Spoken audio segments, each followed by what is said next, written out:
Hoy nos visita Txell Feixas, una periodista catalana que hace más de 20 años que se dedica apasionadamente al periodismo, la última década centrada en Oriente Medio. Entre sus coberturas destaca la guerra de Siria, el conflicto en Irak, la caída del Estado Islámico, la gran marcha del retorno en Gaza, el regreso del régimen talibán en Afganistán o los terremotos de Turquía. Txell ha recibido distintos premios que destacan su periodismo riguroso, humano y determinado que visibiliza las mujeres en zonas de conflicto. Con ella hablaremos de Mujeres Valientes, un retrato coral y conmovedor de la resistencia femenina en algunos de los lugares más hostiles del mundo para ser mujer. La periodista recoge 13 historias de mujeres de Palestina, Líbano y otros territorios de Oriente Próximo que desde su vida cotidiana desafían al patriarcado, al fundamentalismo y a la injusticia.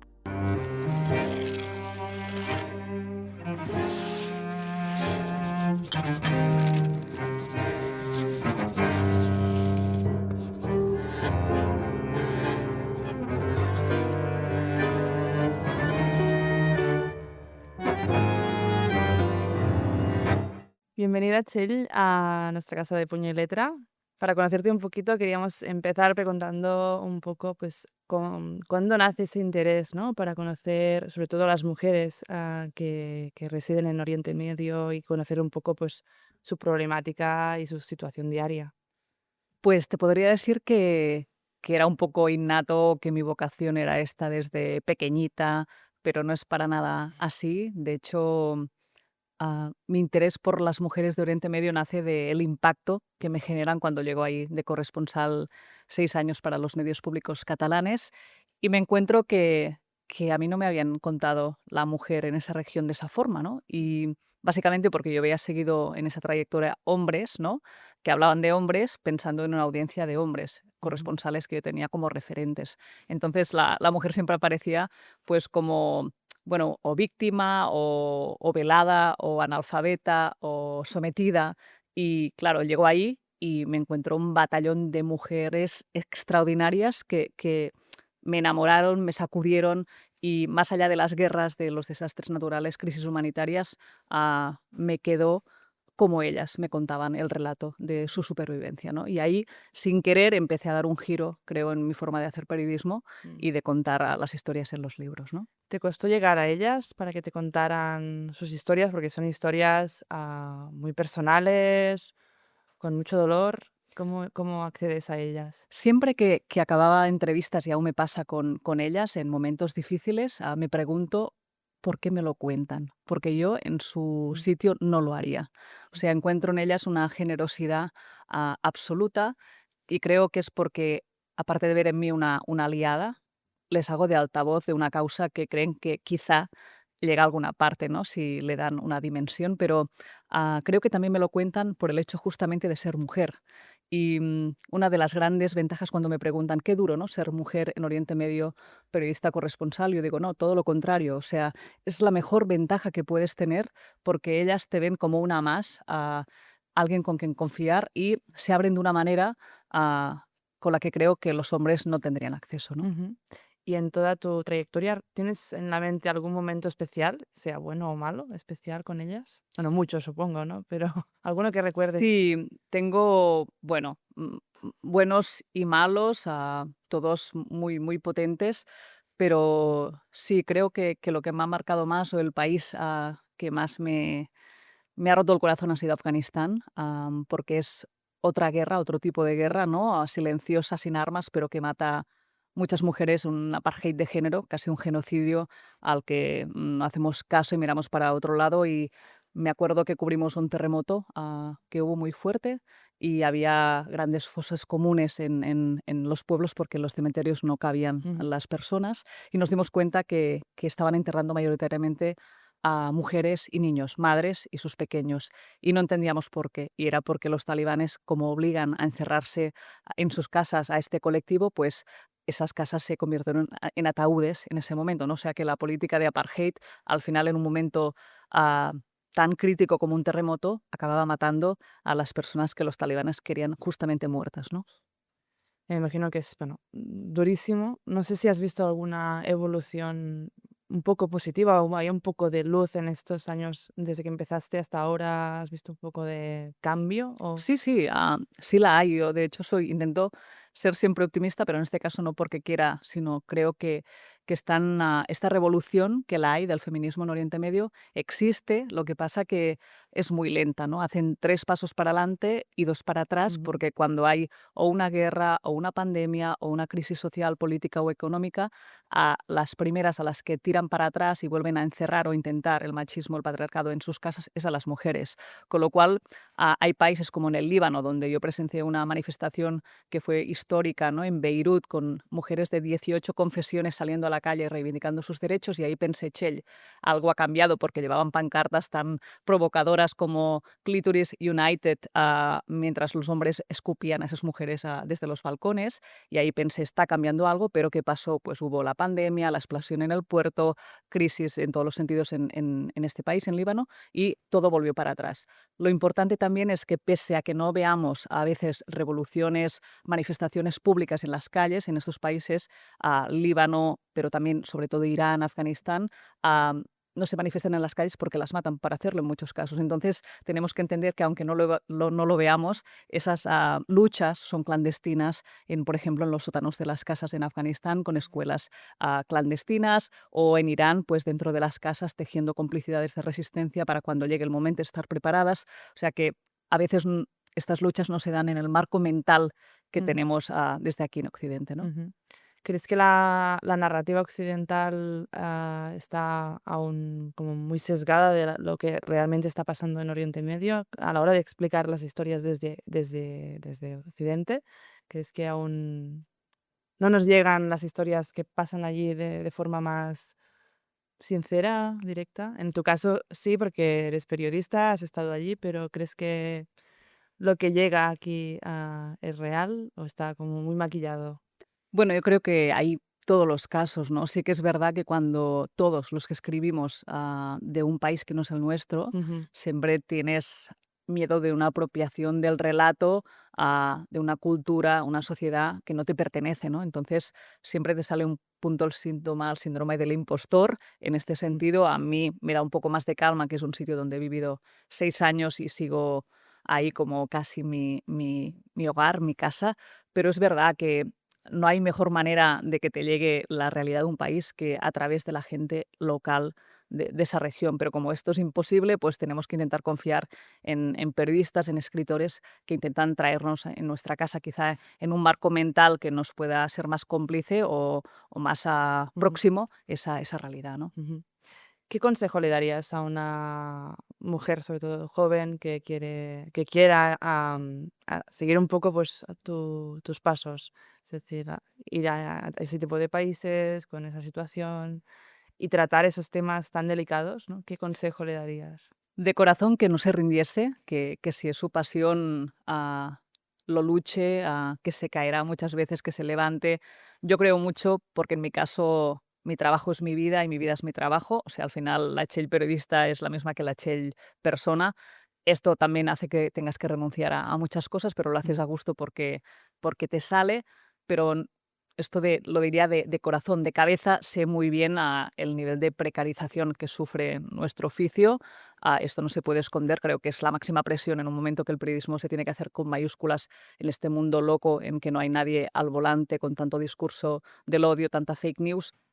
Pues hace falta este oficio, pero es verdad que nos enfrentamos a una precarización que hace que mucha gente casi se la empuje a pagar casi para ir a una guerra porque su pasión lo quiere, ¿no? O sea, hay Ujú, empresas que casi te dicen: "No, no, te mando ahí, y casi págame porque te estoy dando el privilegio de que me cuentes como periodista", que es el sueño de mucha gente, contar un conflicto.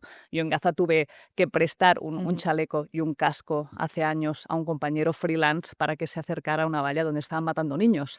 Y mm, esta persona, pues, iba sin cobertura y le podía su pasión de hacer esas fotografías ese día, ¿no? Entonces, bueno, le diría a una persona que lo luchara sabiendo que no será un camino fácil, ¿no? ujú. Pues tomamos notas. Ujú, Nota.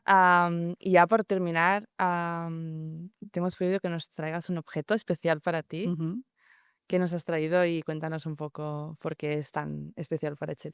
Pues Clara va conmigo, es este anillo, Ujú. parecerá una tontería, parece un escudo así plateado. Me lo compré para la boda hace ya más de 10 años de mi mejor amiga. am, y no sé, le cogí mucho cariño, los pendientes los perdí evidentemente y me ha acompañado pues en casi todas las coberturas que he hecho en distintos países y para mí es como algo que me protege, ¿no? Me conecta con la gente que quiero y es tan así que a veces vuelvo a casa si me lo dejo por la mañana porque me siento desnuda si no lo llevo. Y hay algo mágico porque en momentos he creído que lo he perdido, he llorado como de duelo de mi anillo ya no está y siempre vuelve. O lo encuentra alguien o me lo dejan en un sitio o aparece en sitios que no imaginaba. Yo creo que ahora casi estoy más relajada porque pienso que vuelve solo y algún día tendré un disgusto. Pero sí, no sé, fue algo que lo compré en un momento muy bonito de la vida de una de mis mejores amigas y que ahora siento pues que de alguna manera me protege y va siempre conmigo. La imagen era hipnótica. Decenas de adolescentes vestidas de novia, concentradas en una pequeña plaza de la capital libanesa. Fui hacia allí por curiosidad, pensando que se trataba de alguna iniciativa escolar o festiva. Pero al acercarme, en aquellos trajes impolutos y blancos, iba distinguiendo manchas rojas. Era sangre. Y trozos de tela de color carne que cubrían partes de su cuerpo. Eran vendajes. Y algunas de las chicas cojeaban al caminar. Llevaban muletas. De lejos, la estampa irradiaba una gran pureza, pero de cerca era esperpéntica. Mi sonrisa inicial se rasgaba, como los vestidos de novia andrajosos que tenía delante, como las vidas que aquellas mujeres intentaban rehacer. Txell, muchísimas gracias por quedarte un ratito más aquí con nosotras en la Casa de Puño y Letra y venirte al saloncito también a charlar un poco sobre mujeres valientes. Se está muy, muy a gusto aquí. Has estado entre 5 o 6 años de corresponsal en Oriente Medio. Has cubierto situaciones como la guerra desde Siria hasta Irak, Palestina o incluso el regreso de los talibanes. Como corresponsal, entiendo que la actividad es una. ¿En qué momento decides que el libro, que esta novela, este libro ha de ser la manera en la que te puedes expresar mejor o tienes una nueva herramienta para contar lo que estabas viviendo allí? Pues de hecho nunca me planteé escribir un libro, yo no me considero aún ahora con 2 libros escritora, creo que soy más periodista que escritora por el gran respeto que tengo al colectivo y a los libros, ¿no?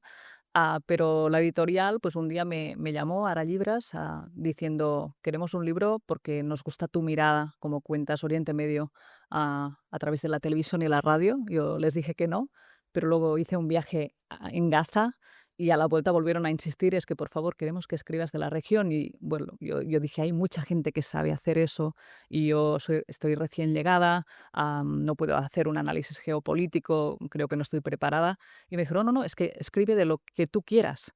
Y entonces pensé, de lo que yo quiera. Y me paré un momento y dije, wow, pues yo quiero escribir de las mujeres que me he encontrado en este tránsito de tiempo haciendo de corresponsal en Oriente Medio, sobre todo porque eran historias que había resumido en el mejor de los casos con 3 minutos de crónica para la radio, para la tele, y quedaban para un libro, pero al final he hecho Mujeres Valientes, son 13 historias, pero cada una de ellas podría ser un libro solo y sentía que había sido muy injusta con ellas, ¿no? Porque no había podido poner el contexto que debía o mi aproximación personal. Entonces lo escribí primero para hacer un poco de justicia con personas que me habían entregado lo poco que les quedaba, que era su historia, su dignidad, y me la confiaban y yo me lo había ventilado en un pim pam.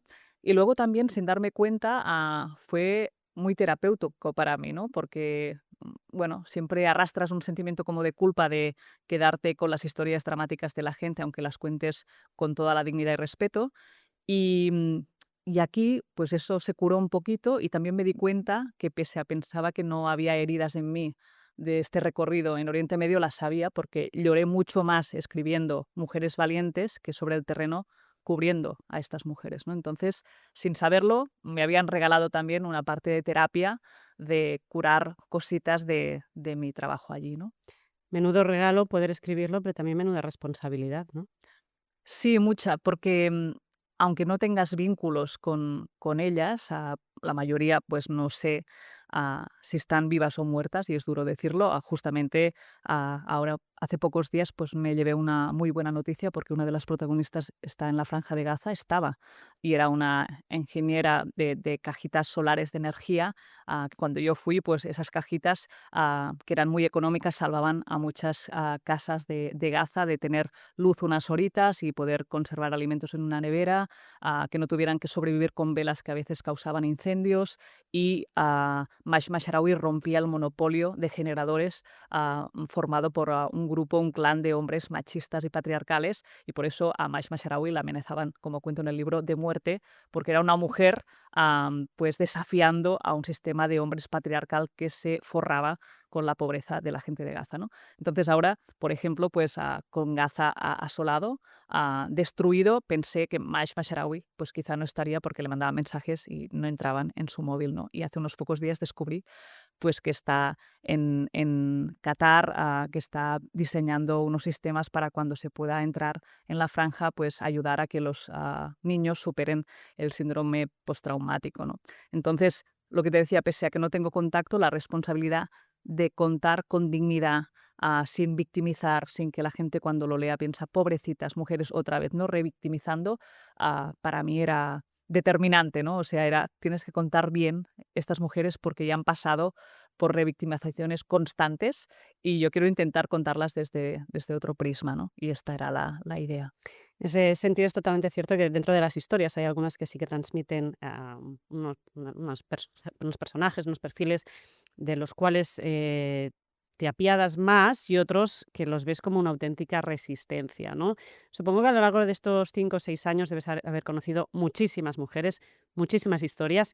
¿Cómo seleccionas estas 13? Qué difícil y cómo lo haces. Pues mira, María, que cuando me, me di cuenta que quería escribir ese libro, que primero el encargo no lo veía claro, enseguida me aparecieron al menos 10 de los 13 nombres. O sea, me los sabía de memoria, reconocía y recordaba bien sus caras y el hilo conductor de su historia. Lo bueno, a mí me encanta escribir a mano, todo, soy muy analógica y tengo muchos diarios, ¿no? Muchas libretas que guardo de todos mis años. Entonces ahí escribo 1000 detalles que, como te decía, no me cabían en las crónicas. Y claro, fue muy fácil entre lo que yo recordaba y lo que tenía en esas libretas, en esos regalos de libretas, hacer estos capítulos. Pero además, aquí me pude regalar el hecho de reproducir en el texto lo que me habían causado esas mujeres, ¿no? O sea, cómo yo las percibía en mi recuerdo más íntimo, ¿no? Lo que me habían generado, el piel de gallina, que me había enamorado de ellas, que me había golpeado. O sea, fue un regalazo porque es un material muy sensible, delicado y muy íntimo que no pude nunca escribir en las crónicas periodísticas. Ujú. Entonces, para mí era otro tipo de historia, ¿no? Y esto me costó, me acuerdo de una amiga, Gemma Ruiz, también escritora, que Sí. cuando le pasé el primer Que nos borrador, visitó también la primera para temporada mí, de Puño y Letra. amiga y referente, claro, me dijo, le mandé el original y me dijo, bueno, está muy bien, tienes la materia prima excelente, pero ahora tienes que darle una vuelta a esto, ¿no? Tienes que conseguir que cada mujer tome forma por lo que te impactó y por cómo la recuerdas. O sea, como ensayo, lo que me has mandado estaría muy bien, pero no se trata de eso, ¿no? Y claro, para mí, pues fue un paso muy, bueno, muy vertiginoso porque, de hecho, me preguntó, ¿tú qué lees normalmente? Y me di cuenta, cuando me hizo la pregunta, que yo básicamente leo noticias, ensayos, con lo cual no tenía los recursos literarios para intentar hacer algo más novelado, ¿no? Y Ujú. entonces me recomendó una maleta de libros que me llevé a Beirut, porque me dijo, léete estos 5 o 6, que al menos vas a ver ideas de cómo puedes ahora pues moldear estas mujeres, que ya tienes la base, ¿no? Y pensé, ahora me tengo que ponerme en eso cuando yo pensaba que tenía el libro acabado, y te tengo que decir, María, que fue el momento más bonito de la creación, porque ya tenía toda la materia, y entonces era como, bueno, darle forma, pensarlo, mimarlo, construirlo, deconstruirlo. O sea, que me pareció maravillosa esa parte de la escritura que yo estaba experimentando, ¿no? Ujú. De todas estas 13 historias y de esa lista de casi 10 que hiciste como punto de partida, ¿recuerdas cuál fue el primer nombre? ¿Cuál tenías clarísima que tenía que salir? ¿Qué mujer valiente tenía que salir seguro?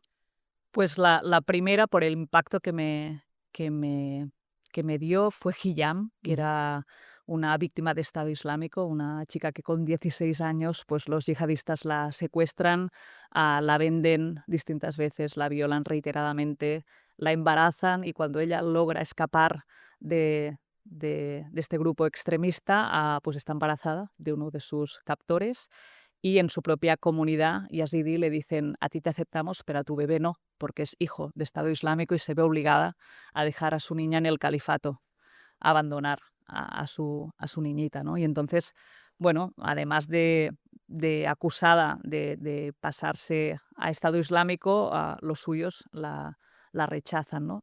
Y a mí me marcó esa entrevista porque creo que fue la primera en que no pude contener las lágrimas. Además lo explicas en el Sí, libro. Sí. y bueno, es el debate de cómo puedo ponerme a llorar yo en medio de una entrevista cuando ella tiene todos los motivos para esas lágrimas y ella me tiene que acabar consolando a mí, ¿no? Pero lo bonito de ese momento es que me di cuenta que el hecho de romperme yo hizo que ella me mirara con otros ojos. O sea, en ese momento paramos las cámaras, no grabamos nada, pero luego ella me miraba distinto y es porque había visto en mí, más allá de una periodista que va escribiendo notas y va asintiendo con la cabeza, ajá, ujú, ante lo que ella me contaba, veía a alguien con una escucha activa, suficientemente activa para que ese horror que me contaba, ¿no?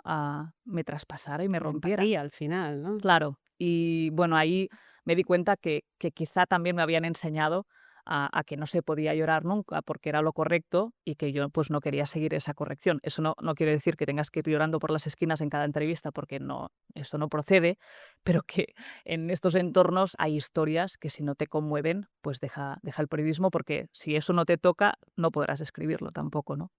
Esa historia, de hecho, yo creo que es una de las, para mí es el eje central y contiene un poco el mensaje clave de todo el libro, porque creo que es donde aparece por primera vez y de una manera clara el sentimiento de culpa y ese no entender cómo puede estar sucediendo esto y que en Occidente no estemos haciendo nada. O sea, creo que de hecho en el final de esa historia lo dices, ¿no? Ella sabe y yo sé que esto está pasando y, y- y lo estamos y no estamos reaccionando, ¿no? Y lo recuerdo también a la parte final, ¿no? De alguna manera con una frase final que viene a decir el ahora toca escuchar, nos toca escuchar a nosotros, ¿no? Esa historia, la de Hiyam, tiene un poco ese eje central, ¿no? Del libro. Sí, es un genocidio yazidí por parte de Estado Islámico que contamos casi en directo, como está pasando ahora con el de la Franja de Gaza, ¿no? Y, y no estamos haciendo nada más que lo que estamos haciendo, que es prácticamente nada. Creo que también en el libro ah, queda muy claro que muchas de las cosas, conflictos que cuento a través de estas mujeres no nos son ajenos, ¿no? El primero que es Afganistán, donde pues una madre dice a su ginecóloga en el parto: si es una niña, mátala, si es un niño, sálvalo, porque la madre, yo ahí pensé, primero cuando me lo contaba mi amiga, pero qué mala madre, ¿no? Es para no querer llevar al mundo a su niña, pero cuando he ido a Afganistán una, dos, tres veces, yo podría ser Khadija y desear que mi niña no naciera o incluso abortar para no llevarla en ese mundo, ¿no? Pero eso que nos puede parecer lejano, también lo hemos provocado, ¿no? O sea, los talibanes han vuelto a Afganistán porque nosotros los traicionamos, como amigas afganas me recuerdan cada día, yéndonos, ¿no? Dejándolos a su suerte con estos extremistas y recordamos todas las imágenes de los aviones con gente colgada en las hélices que querían irse de ese país antes de que llegaran, ¿no? Con lo cual también la mayoría de historias que cuento en este libro, yo intento que sean más cercanas porque tenemos algo de responsabilidad desde Occidente para que se hayan desarrollado. O sea, esas mujeres, la mayoría han sufrido por cosas que hemos hecho nosotros, ¿no? De hecho, ahora hacías referencia y de hecho lo tenía marcado página 22 para, si me permitías, poder leer un pequeño fragmento que es ese mensaje de texto real que tú recibes y además forma parte de la primera de las historias, ¿no? Que ya como punto de partida ya te deja entrever todo lo que nos viene. Si me lo permites, leo rápidamente este mensaje que recibes tú y dice: estamos de parto y Khadija me acaba de suplicar que si es un niño haga lo que haga falta, pero que si es una niña no la salve. Le había preguntado antes si quería seguir adelante con la vía vaginal o me autorizaba a practicar una cesárea, porque el bebé ya empuja, viene de nalgas y el riesgo de que muera aumenta si optamos por el proceso natural. No es la primera vez que me encuentro con esta petición de una madre, pero no consigo acostumbrarme. Están las mujeres destinadas desde el minuto cero a una vida, es que ni de tercera, no sé cómo calificarlo, ¿no? Sí, y en el momento que yo escribo este libro aún no estaban los talibanes. O sea, imagínate ahora, ¿no? O sea, ahora pues no pueden estudiar, de ahí que haya escuelas clandestinas en los sótanos de las casas, no pueden trabajar, no pueden salir solas sin su mahram, su acompañante masculino, no pueden ni tan siquiera alzar su voz en protestas, pero tampoco cuando van al mercado tienen que decirle a su marido que le diga al vendedor qué quieren, no pueden sonreír, no pueden cantar. Lo más grave también, ahora mismo no pueden formarse en el ámbito sanitario, con la cual cosa activistas y compañeras afganas lo que te cuentan es si solo las mujeres pueden atender a mujeres y no están ahora formándose mujeres en este ámbito, ¿quién va a cuidarlas? ¿Qué ginecólogas van a atenderlas si tampoco dejan entrar organizaciones humanitarias a asistir a este colectivo? ¿Quién va a atenderlas y a curarlas, ¿no? O sea, es un mundo loco, pero ¿qué hacemos ante eso tampoco desde aquí? Nada, ¿no? Yo creo que no alcanzamos. Aquí, a mí de las cosas que más me han impactado es conocer estas historias tan particulares, perdón, y todas estas, o sea, la parte más interior, la parte en profundidad, ¿no? De cada una de estas historias. Y creo, a mí me ha sorprendido de sobremanera porque desde aquí no somos conscientes de hasta dónde puede llegar la crueldad hacia las mujeres en Oriente Medio. Sí, yo creo que un objetivo de Mujeres Valientes es justamente, María, el que tú me comentas, ¿no? Que la gente salga de cada historia, pero también del conjunto del libro, distinto a cómo ha entrado. Desde luego. O sea, me ha pasado y creo que esto es lo más bonito que puede ocurrirte en un libro así, es que ha venido gente con todas las partes subrayadas, con consultas que han hecho en internet para querer saber más de quiénes son las, no sé, las hermanas Mila, por ejemplo, las kamikaze. hermanas, yo las estuve buscando por eso, sí. Exacto, o, bueno, sí, las kurdas, ¿no? Frente a Estado Islámico. O sea, es muy bonito que haya un hilo que tú dejes ahí para que la gente quiera saber más y tire de él, ¿no? Ujú. Y, bueno, abras ventanas a este mundo tan complejo y a veces parece tan lejano y no lo es, pero que la gente se pueda enganchar, ¿no? Ahí. Yo creo que esto, pues, poniendo cara, o sea, en este libro el riesgo también era, que no quería que pasara, era construir como heroínas individuales, porque estas mujeres no nacen de la nada, nacen por unas mujerazas que las han precedido y las han empoderado y dejan debajo seguidoras que hacen lo mismo, ¿no? O sea, al final es una red de complicidades, pero tristemente solo funcionamos a través, no tristemente, pero la empatía es lo único que aún puede salvarnos, ¿no? Y a veces contar historias de colectivos solo funciona si lo haces a través de una cara y de un nombre que refleja, pero la historia de muchas, ¿no? De tantas. Pues nos quedamos con esa recomendación Pues para nada. poder incorporarla también. Y ahora sí, muchísimas gracias por este viaje, nunca mejor dicho, que es Mujeres Valientes, y por acercarnos a ellas. Un Gracias. placer. A ti.